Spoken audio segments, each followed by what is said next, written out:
Aceh adalah salah satu bagian dari rumpun suku Melayu yang terbesar di pesisir Sumatera, Malaysia, hingga Filipina. Di Indonesia, masyarakat Melayunya memiliki kemiripan dalam bahasa, adat, dan kebiasaan. Begitu pula dengan jenis makanan yang memiliki kesamaan dari bahan, rasa, dan cara pembuatan. Salah satunya kue ade, yang mirip dengan kue khas Melayu di beberapa daerah di pesisir utara Sumatera. Kue ade ini mirip dengan kue biga di Medan, bolu kemojo di Riau, hingga juwada basah di Sumatera Selatan. Di kawasan Lambaro, Kecamatan Inginjaya, Aceh Besar, toko kue Kak Nah sudah 4 tahun terakhir membuat kue ade sebagai menu utama. Resep yang didapat turun-temurun ini memiliki bahan utama berupa singkong. Singkong yang digunakan bisa singkong mentega yang berwarna kekuningan ataupun singkong putih yang sedang aku kupas ini.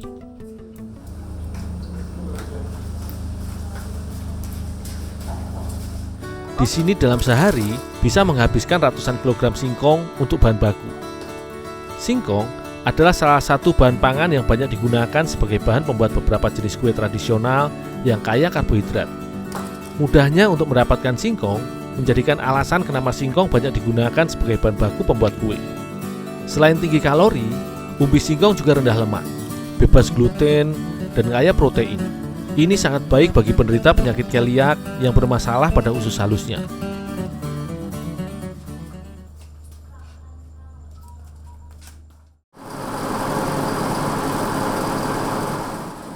Untuk dicampur dengan bahan kue lainnya, maka singkong yang aku cuci bersih harus diparut terlebih dahulu. Dengan kapasitas yang cukup besar, yaitu mencapai ratusan loyang kue ade perharinya, penggunaan mesin penghalus singkong sangat membantu para pekerja untuk menyelesaikan tugasnya. Mesin ini akan menghasilkan parutan singkong yang sama baiknya jika menggunakan parutan manual.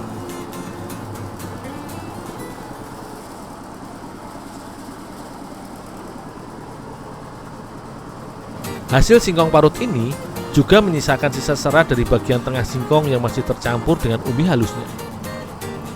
Untuk itulah singkong harus diayak terlebih dahulu. Hasil parutan singkong diletakkan di atas plat yang berbentuk drum setengah lingkaran serta berlubang, dan selanjutnya diayak hingga menyisakan serat kasar.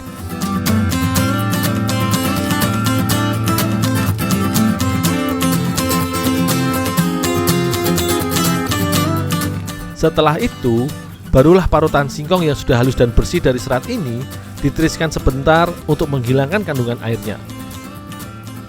Singkong cukup ditiriskan saja, tetapi tidak diperas agar saripatinya tidak ikut terbuang.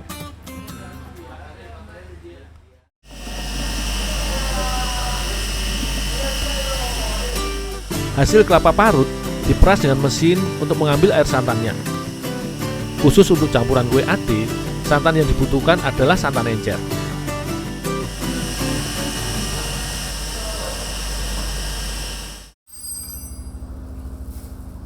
Selain rasa original, kue ade juga bisa ditambah dengan bahan lain sebagai pilihan. Wortel dan beberapa jenis buah dan lainnya seperti durian, coklat atau keju dapat ditambahkan ke dalam adonan kue ini. Wortel yang aku campurkan juga harus diparut terlebih dahulu agar mudah bersatu dengan bahan lain.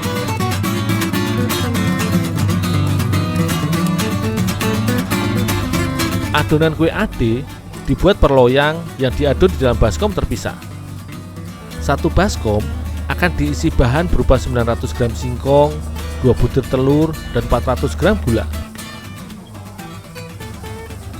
Khusus telur bisa digunakan telur ayam ataupun telur bebek, semua tergantung pesanannya. Satu adonan ini cukup untuk membuat 2 loyang kue ade berukuran kecil atau 1 loyang berukuran besar. Jika ingin ditambahkan wortel, maka jumlah bahan singkong dikurangi dan kemudian wortel parut ditambahkan dengan komposisi lebih banyak singkong daripada wortelnya. Semua bahan yang sudah ditakar dan dimasukkan ke dalam baskom kemudian dicampur dan diaduk merata. Gula dan telur diaduk terlebih dahulu untuk membantu mengurangi bau amis dari telur. Barulah setelah itu, singkong dan wortel diaduk bersama bahan lain dan ditambahkan santan.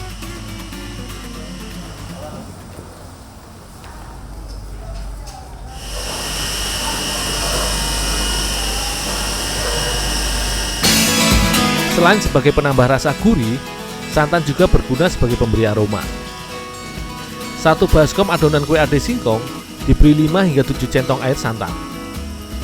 Banyaknya jumlah santan yang digunakan tergantung dari kekentalan adonan. Jika kandungan air pada singkong cukup tinggi, maka santan yang ditambahkan sedikit saja. Begitu pula sebaliknya.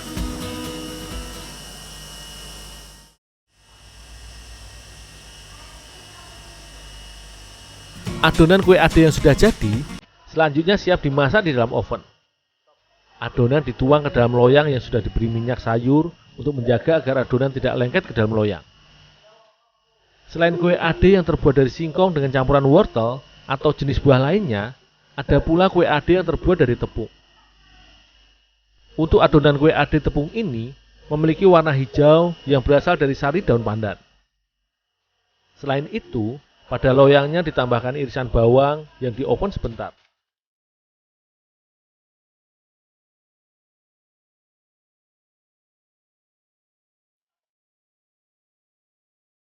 Setelah itu, barulah adonan kue ade yang berwarna hijau dimasukkan dan siap dibakar. Semua loyang yang sudah berisi adonan kue ade di oven selama 50 menit dengan suhu sekitar 300 derajat Celcius.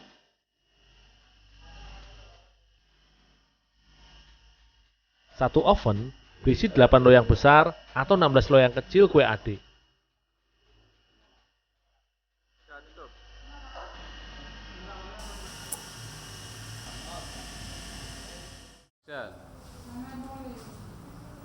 Setelah semua bagian kue dirasa sudah matang dan sudah berwarna kecoklatan, maka loyang sudah bisa dikeluarkan dari oven. Loyang kue ade yang baru dikeluarkan dari oven terlebih dahulu diletakkan pada rak besi untuk didinginkan dan membuang uap panasnya. Jika suhunya sudah jauh berkurang, barulah kue siap dijual. Karena kue yang sudah agak dingin, teksturnya menjadi lebih padat dan tidak lembek lagi.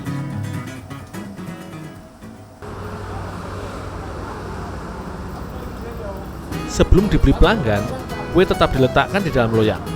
Barulah jika ada pembeli, kue dikeluarkan dari loyang dan dibungkus dalam kotak kertas. Kue ade yang dibuat tanpa bahan pengawet ini akan bertahan sekitar 2 hari setelah dibuat. Dalam sehari, kue ade Kak Nah mampu menjual sekitar 500 loyang kue ade. Di akhir pekan atau musim liburan, omset akan semakin meningkat dengan rata-rata produksi 1000 loyang kue ade. Harga jualnya cukup murah. Untuk loyang kecil adalah Rp16.000 dan loyang besar Rp30.000 saja. Rasa kue ade ini manis dan gurih, seperti kue basah masyarakat Melayu pada umumnya.